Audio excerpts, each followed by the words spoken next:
Today's episode is another re-release from an episode that I recorded a couple of years ago when I interviewed Minda Harts. This interview has stuck with me so profoundly over the years. It's not specifically about interviewing, but more so about belonging, and really answers the question, is there a place for me in the corporate world? As a woman of color, it's so easy for you to find yourself in a situation where you don't see role models, you don't see leaders at your organization that you want to emulate, and even worse, you might be finding yourself in a toxic environment. Minda has dedicated her life and her work ever since she found herself in toxic situation after toxic situation to helping women of color reclaim their voice. And what I admire so much about her is her ability to create a safe space for women to share their stories about their experiences in the workplace. And I truly believe personally that the biggest reason that you're not raising your hand right now is not imposter syndrome. It's not because you need to develop more skills to make it to the next level. It's because you don't even know what's on the other side. You don't know if you're going to be supported or not.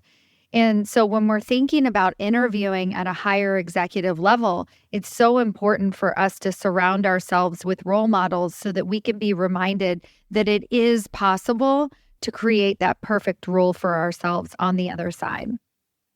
At the end of today's episode, again, I'm going to tell you about the workshop that I'm offering. And I really encourage you to join me, especially if you're laid off and actively looking for your next big role. And if you want to use this as an opportunity to really empower yourself and step into the role that you really, really want. Because the way that we interview is the way that we get the job. So if you interview as the subject matter expert, the person who has all the answers, well, guess what? You're going to get the job of the subject matter expert and the person who constantly has to have all the answers.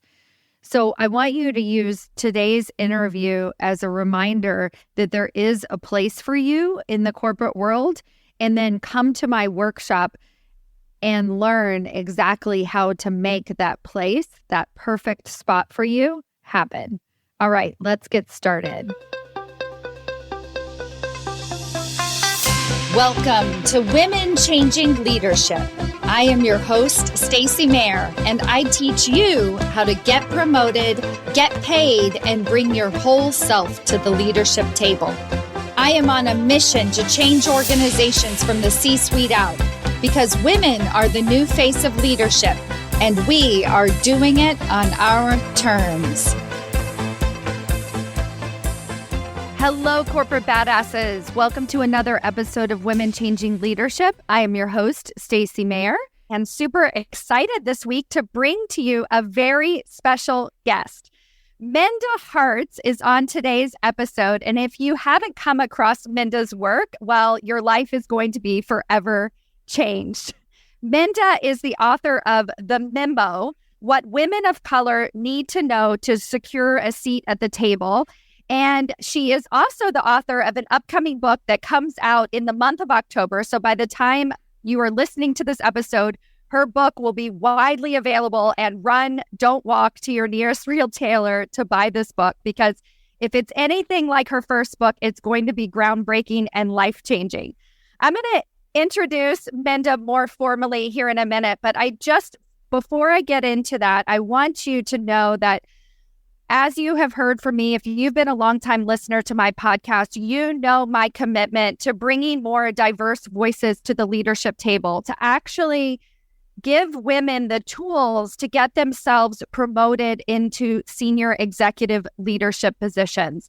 And when I first found Minda, and I think I heard her on her podcast called Secure the Seat, which I also recommend that you go and check out, it was very clear to me that she had a similar mission in that she doesn't just take the status quo. Something like in the beginning of the memo, she talks about lean in and what's being taught in women's leadership.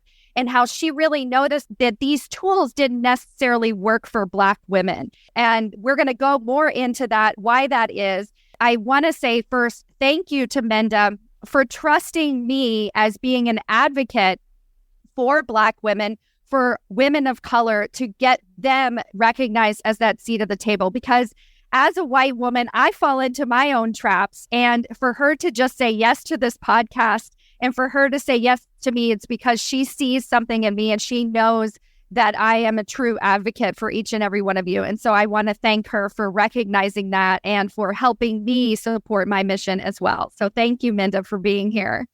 Happy to be here. Thank you so much, Stacy.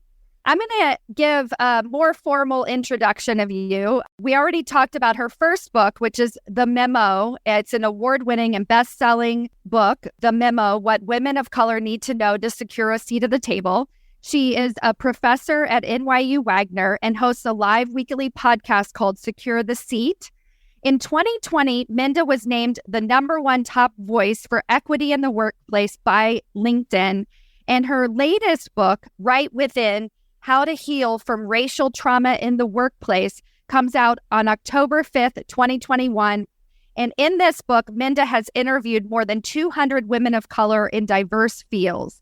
And the common through line, racism had killed the careers they'd originally envisioned for themselves. I cannot wait to get into this topic. Thank you so much for being here today. Oh, I'm happy to be here. And absolutely, I am thankful that we have an advocate like you and excited to get into the conversation. Wonderful. So let's go back in time.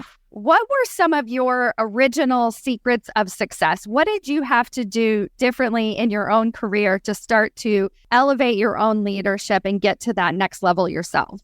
You know, I think about some of my missteps in my career. And one of them, I have to start with a misstep because I was, like many women, told when you enter the workforce, just work hard and keep your head down, right? And when you're keeping your head down, that means that not a lot of people may know what you're doing, right? And so I realized that I could be doing the best work possible, but if the right people don't know what I'm doing, then how am I going to elevate or climb up the ladder? And so once I realized that I have to work hard, but I also have to articulate my value and quantify my worth, and also build relationships with people so that those who are in the rooms that I'm not in are speaking my name or considering me for opportunities. So I'd say the secret to success is when I finally stopped having my head down and I looked up and I got out of my office in my cube and I started building relationships so that others could know what I was doing.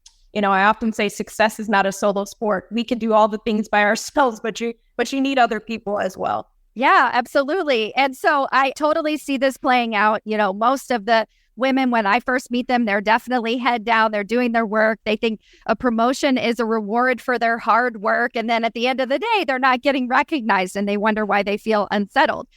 I'm assuming that there's a twist to your story because you didn't just come head up and say, okay, I'm going to build relationships. I'm going to climb the corporate ladder. I think you came head up and you saw something. So tell us a little bit more about what it was that you saw once you pulled your head out of the weeds, once you actually started advocating for yourself and building those relationships. Yeah, you're absolutely right. It wasn't, I didn't just wake up and all of a sudden, you know, the heavens and seas parted and there I was. Yeah, exactly. But what I did realize is really it was initially out of frustration because I would see some of my counterparts excelling and getting opportunities. And I was like, wait a second, on paper, they're not doing half as much as I'm doing, you know? And so I was really frustrated because I couldn't figure out how they were getting ahead and I wasn't, because I thought that the workplace worked like many of us, a meritocracy, right? You work hard, you get the prize, right? Right. I realized that isn't always the case. But what I realized was what I looked at what they were doing and what I wasn't doing. And that one thing was building the right relationships. And so I happened to, at that time, work on the floor with the second most senior person at our company. And so I didn't know him, but I would see him periodically. And then I realized that, okay, I have an asset here. He's on my floor. A lot of my fellow colleagues don't have that access. So let me start to have some kind of FaceTime. Let me start build a relationship with him. Let me start going to the after work activities. Let me start going to the break room birthday parties, because I needed people to know about what I was doing. And I'm very much an introvert, Stacy. So I had to push myself to do these things. I realized that I didn't have to be the life of the party. I just had to maximize those opportunities. So for example, let's call this gentleman Steve. When I would see him in the elevator, I would no longer, before when he would say, hey, Minda, how's it going? I'd say, oh, great. And I keep staring at the elevator doors, right? But when I'd see him other times, once I got my head up out of the cube, I said, oh, I'm doing great, Steve. I'm working on these really great projects. I'd love to tell you about them sometimes, right? And then I started to build those opportunities. When I'd see him in the hallway, I would talk a little bit more about my work. And eventually, I asked him for, 15 minutes of his time because I let him know that I do want to excel up the ladder. And so we started to build this relationship. And when there was an opportunity, he considered me because he knew what I was doing. He knew the work I was doing. And lastly, I'll say, Stacy, it was just almost like everything aligned because I was doing that maybe 6 to 8 months. And I didn't know the outcome, right? But I knew that there had to be a better outcome than what I was doing before. When Steve was in one of his senior leadership meetings, there was an opportunity in a territory that I covered.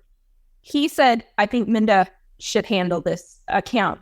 Now, had I not been having those interactions, he never would have known that that was in a region of mine, but it worked out and the rest is history. So strategize. That's awesome. I love that story so much. That's really great. You and I are kindred spirits. So tell us about the transition into advocating for your own career to advocating for other women and their careers. So how did you get started in writing the memo and what inspired you to begin doing this work? Yeah, it goes back to another pain point I was experiencing. And I realized that most of the time in my previous life, I was the only woman, only Black woman, only woman of color in the room. And I started to wonder why that is, right? At first, I just started to tell myself that that's just the way it is. And I realized that if I'm feeling this isolation, if I'm feeling, micro or macro aggressed, then there's got to be other women who feel the same way I do, right? And we don't have to just accept that this is the way it is. What if we change the dynamics? Maybe not just one of us at the table, but what would it look like if 5 or 6 or I got goosebumps. Oh my gosh. and Lily, I just realized that there were so many great women that came before me and I'm a direct beneficiary of their courage, of their voice. And I thought, who am I going to leave my courage for? Who's going to be a beneficiary of my courage and my voice? And that's when I started to think about how do we make the workplace work for everybody, not just a select few. And it really led me on this journey to writing the memo because I realized that, yes, women experience inequality in the workplace, but when you look at who is affected the most, women of color tend to be left out of the career narrative. And so I wanted to say, hey, there's more women than what we're focusing on. And so let's talk about intersectionality more. Yeah. Well, let's talk about it a little bit more. So what are some of the reasons why you think that women of color in particular are left out of the narrative?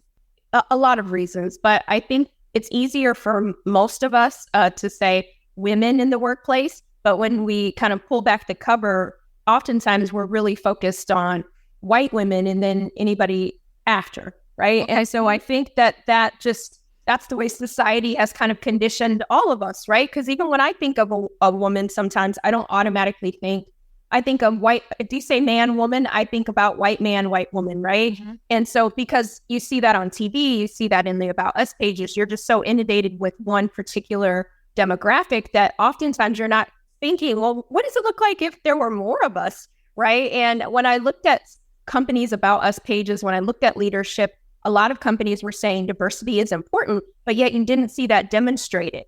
And I thought, okay, well, there has to be some accountability to say, yes, this is important for women, but it's important for all women, not just a select group of women. And so, for example, 1 in 5 white women will be advanced to the C-suite, whereas 1 in 25 women of color. And so that doesn't necessarily mean that there's only a select few of women of color. We just don't have access to the opportunities as some of our counterparts. And so I just really wanted to shed a light on that, because the more we know, the more we can find solutions that help everybody, right? And so I think it's important just to expand our career narrative and our language so that we're being more inclusive. And you did. So the memo came out in 2019, and I feel like it just skyrocketed. It blew up. Was it even more successful than what you imagined? Absolutely. I was very surprised because, what a lot of maybe your listeners don't know is that, I had very few followers. I did, that was not popular, famous, any of those things. I just took a piece out of Toni Morrison's book, or she says, write the book you want to read. And I wanted to write a book in which women of color were centered in the career narrative so that our counterparts can also help us create more inclusive work environments if they know what we're experiencing. So all I had, Stacy, was my story. And at the time, I didn't know if that was enough, right? But what I realized was we all have a voice. We just have to decide how we want to use it. And that's for all women, all listeners. We all have a voice. And because of just some of the things that were happening in our world, a syndemic, multiple pandemics at once, it just amplified the work that I was doing in a really special way. And I'm excited. My hope was that Black and brown women would read the memo, but my real hope too was that our allies and champions, managers and leaders would read it too, because then we really can get to some solutions. Absolutely. Like when I read this book, it felt refreshing.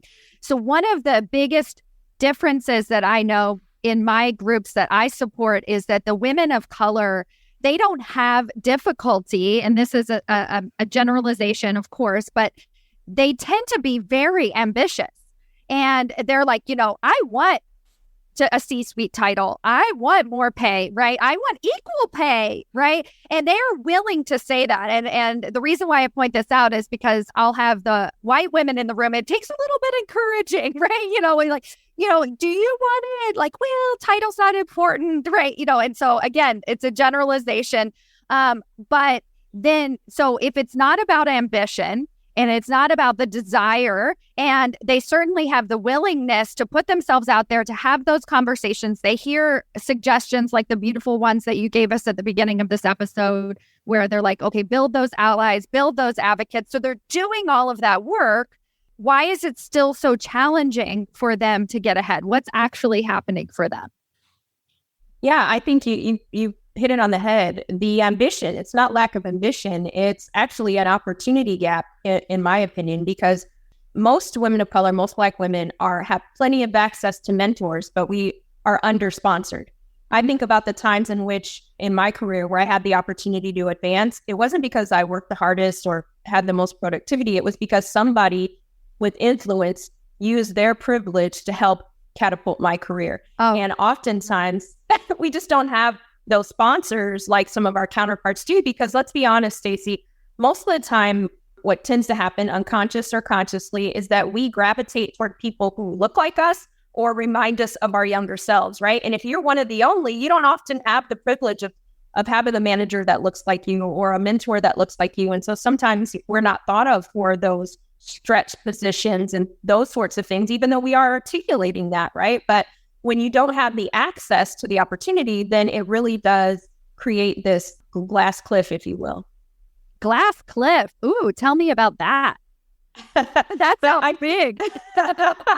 Well, what ends up happening, I think, with women of color in particular, is when we do get an opportunity to lead, and this is, I find this historically, but don't quote me on this, but I have seen it happen at some companies. When we do get advanced, it's because something bad has happened, right? There's been some crisis, Black Lives Matter, whatever. And now they're like, oh, let's just put a woman of color in this position to fix everything. And it's unfortunate that a lot of companies think that, oh, well, when some crisis happens, just throw a woman in it because that'll fix everything. And that's not being thoughtful. That's not being equitable, right? What about all the women that are doing really great work, just don't have the opportunity for that? And so I think that it's really incumbent upon those who are already at the table to really think about who's missing and what opportunities can we provide. And this isn't charity. This is saying, wow, okay, we are constantly hiring the same type of person. They identify this way. What would it look like if we interview a diverse slate of candidates so that we make it equitable, right? And I think that the demonstration for equity is what has been missing. And I think that is hurting a lot of women of color in the workplace. So the demonstration of equity and the representation, is that what you mean? Or how it actually? Yes, exactly. So I think that it's being talked about. So we're using the right language, but we're not demonstrating the action, right? So it's a lot of talk, but we don't often see it. If you think about the companies that said, Black Lives Matter last year, and if you were to go and look at their About Us pages or look at the language in their job descriptions, not a lot has changed. And I think that, again, it's the accountability, but, Black and brown women, we can't do it by ourselves. We need those people who are in these positions to be more self-aware and emotionally intelligent about, who's being promoted, who's being advanced, and who's being retained. And I also appreciate resources like the work that you're doing with the memo, because it allows the conversation to open, because I think that there is this desire to, when you don't understand something, to not talk about it, to shy away from it. And so having resources like this that really just open the door, that say, hey, let's talk about this. Why aren't the numbers increasing? Why aren't the About Us pages changing? Right. And so it really opens up that door for that dialogue, which is going to encourage leaders at the top to really question it and do something different. So I really value having these open conversations. Speaking of, so now it's not necessarily a different turn with your second book. I think it's a continuation. It seems like a much deeper dive, actually, to you use the word racial trauma, and to what is really being activated in the women as they try and accelerate their careers. And plus, you've done it in this beautiful way, interviewing 200 women of color. And I want to hear more about this book. I'm so excited for it to come out. Thank you. I am so excited too. I don't know if I could say this as the author, but I did love the memo, but I'm in love with Right Within. Like, I feel like it's the big sister to the memo. And if you haven't read the memo yet, you could still jump right into Right Within. What I realized after writing the memo, Stacy, is that there's a lot of harm that's been caused in the workplace, and you can't move on without dealing with the pain. So, for example, my career, I mourned the career, RIP to the date where I had to leave my dream job. That was 2013. I was the only Black woman and the only woman of color in my department. And I was being racially aggressed every day I went to work. And I could no longer stay there. I mean, it was affecting my mental health. It was affecting my work, everything. And when I tried to speak up to try to get some help from colleagues or management, I was met with, well, this is just how it's going to be. If you don't think this is the right place for you, then you need to find a new place to work.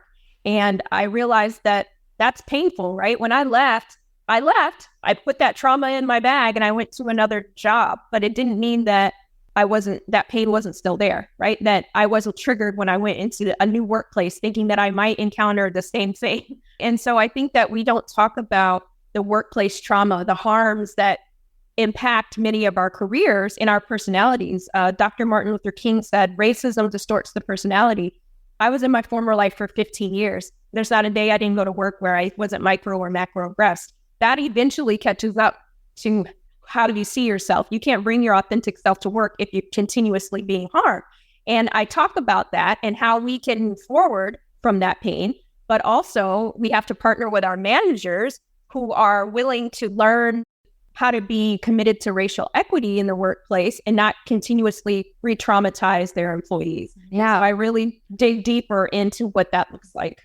Yes, this level of accountability, because I think, it could be somewhat wishful thinking, but I think what a lot of managers are noticing is once they realize what they're doing, right, they are willing to do something different. I mean, benefit of the doubt. There are certainly some managers that are not interested at all. And it sounds like in your position in 2013, like you were very much making them aware of what was happening and there wasn't the interest to change. But I think that if we can just start there, which is opening this dialogue, having this conversation to say, look, this does matter. To your point, I love that you're using the word trauma, because I talk about PTSD in the workplace all the time, like anywhere from daily microaggressions that they may not have even been aware that were happening, to having that really terrible boss that shut them down every single day, and they take that PTSD with them into the next role and really dealing with that situation. Because it makes it less about something that we did wrong, right? Like you said, we internalize it, right? We bring that trauma with us. And so what are some of the ways that we can start to work through the trauma? And what are some of are the tools offered in the book as well? Or Yes, I have a lot of frameworks and tools within Right Within, because I feel like we can't change every person in the workplace, but we can affirm ourselves first. Yeah. And oftentimes when you are one of the only or one of few, you don't have anyone to affirm that that was in fact racism or sexism. Right, exactly. Yes, exactly. Yeah, like I'm often the first one who points that out for them, right? Yeah. So you're like, did I make this up? Is this really happening? And so you create this paranoia. Really, it may be happening, but it might not. And if I was in a really racially charged environment, then I get a new job, it may not be there, but I now have that trauma with me. Right. I feel like everything at every corner, I'm like, it's almost like those scary movies, right? You're like, I'm peeking behind every corner because I know it's going to be here, but it may not. But I have been so traumatized. And now my manager might be wondering, well, what's her problem, right? Why is she acting so defensive or whatever the case? And they may not be emotionally intelligent to know that, oh, maybe there's something that they've experienced that I was just like, she needs to speak up more. Right? Like, no, Sharita. It's like, no, there's a reason. If she's not doing that, it's because of some reason, right? And so, yes, maybe she needs to see that this environment is not as toxic as the previous one, right? But so that she can speak up more. And then if you do have a situation that's happening at this new team that you're on, feeling comfortable to be able to address that with your manager. And to your point, with your manager not dismissing your claims, right? Just two things can be true at the same time. You may not be experiencing racism or sexism as a manager, but someone on your team might, right? So how do I do that? And in this new book, I also have a manager's pledge where I'm asking every manager to commit to equity for everybody on their team, because it doesn't just benefit women of color or women, anybody who feels like they're on the margins. How do we commit to it? What do we do? Well, I'm just going to read you a couple of points. This is great. I haven't shared this, but this is from the manager's pledge, just for people to think through how you can commit to equity. A couple of the bullet points is, I will acknowledge that I have biases that I need to understand and reconcile. Another one is, I will commit to engaging in courageous conversations. They might sometimes be difficult, but I know they are necessary to create an inclusive workplace. And one of the last ones I'll read to you is, even if I make a mistake, I will commit to the daily practice of being a better manager who is committed to equity for all. Yeah. And I think that we have to be committed, and we can't be defensive. We have to put our egos out of the way, because that's the only way we're going to make the workplace work for everybody. It's not personal, right? And so that's why I like this commitment, because, you know, I'm not bringing this up to you because you're a bad person, right? Because you did something wrong. It's admitting to not knowing. It's admitting to not being perfect, to being willing to engage in the conversation. I love that so much. So good. So another thing that kind of comes to mind, since you interviewed 200 women inside of this book, were they difficult to find? The stories were not difficult at all, because this is my assumption. I have a feeling that once this book comes out, there's going to be a lot more right behind it. So I'm certain. I mean, I talk to women who have taken a legal route because they've experienced so much racial discrimination inside the workplace. I've talked to women who are staying in toxic environments because that's where they are in their life, and this is to get to their next career goal. This is how they have to figure out how to make that toxic environment work for them till they get what they need out of the situation. I talk to women who experience a lot of depression. They're still experiencing anxiety, and they left the workplace, and some are now working for themselves, forced entrepreneurship, right? You know, I never intended on being an entrepreneur or an author, but I was forced out of my job in a sense, or I decided to leave because I knew that I could no longer just survive in that environment. And so again, realizing that there's a lot of pain when you have to walk away. And it's unfortunate because a lot of those bad characters are still in their positions. They were never held accountable. And there's been many women who come behind all of us and are experiencing that same workplace. And we don't have to normalize that. And so it was heartbreaking, but it was also freeing to be able to finally tell their stories.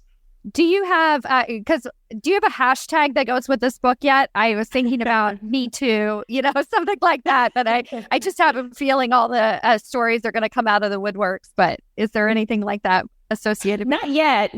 But if you hashtag right within, I'm going to get people to try to tell their stories because we haven't been given permission or believed, or it's a place where a lot of people still feel uncomfortable talking about that pain, right? Because oftentimes we just say, oh, well, this is just the way it is, and we sweep it under the rug. But we can no longer do that if we're creating more equitable workplaces. Exactly. That's why I asked, because the Me Too movement was so powerful. And just to be able to give women the ability to share their stories without judgment, right? And so it was just clear, oh, I have had this happen too. And so when we're able to see a book like this and to see that it's not personal, that this is something that happens to other women. And then that way we can actually make an informed decision about what we're going to do different going forward. So I really am so thrilled that this is coming out and look forward to seeing that you're creating a movement and it's already in motion. So I'm really glad. As we kind of close out here, what words of advice do you have to a woman who's trying to advance her career? Anything else that you want to add?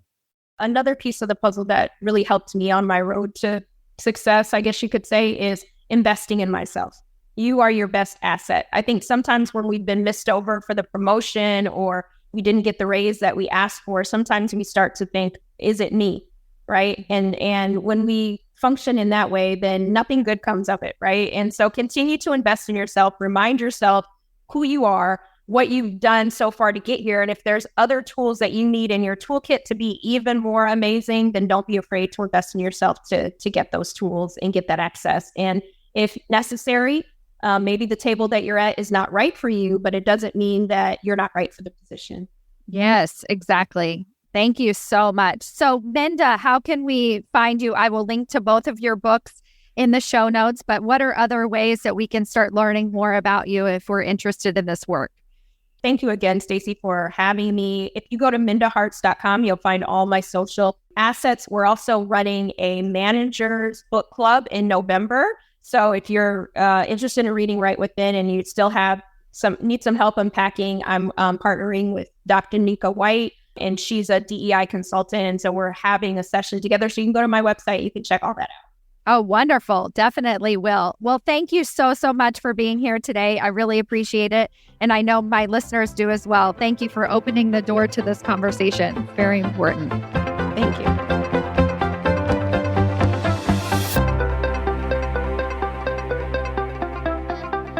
Before you go, I have a really incredible opportunity where we can begin to brainstorm interview techniques and possibilities together live in real time.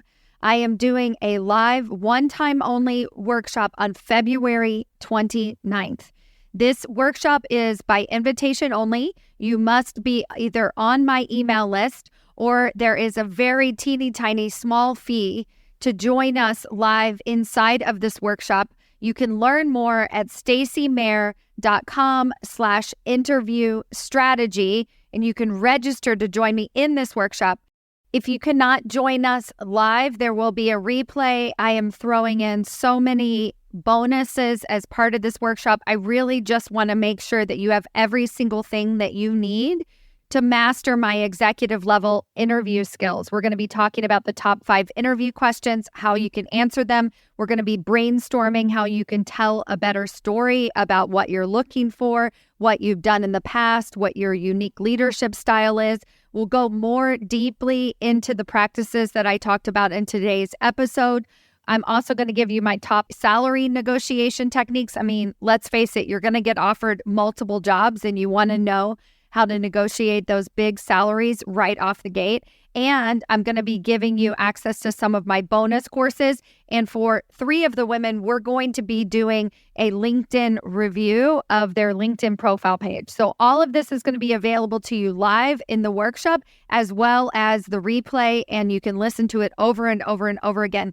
So whether or not you're actively interviewing right now, if you are actively interviewing right now, you need to go to stacymayer.com/interview strategy and just sign up. Forget about it, because this is going to really change the way that you're interviewing, and it's going to change the number of possibilities that you have right in front of you.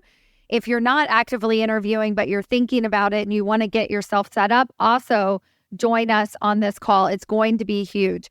I've never offered anything like this before, and I'm just really excited to see how many women I can help advance their careers towards the leadership table. I hope to see you there. stacymayer.com/interview strategy. I'll see you soon. Bye.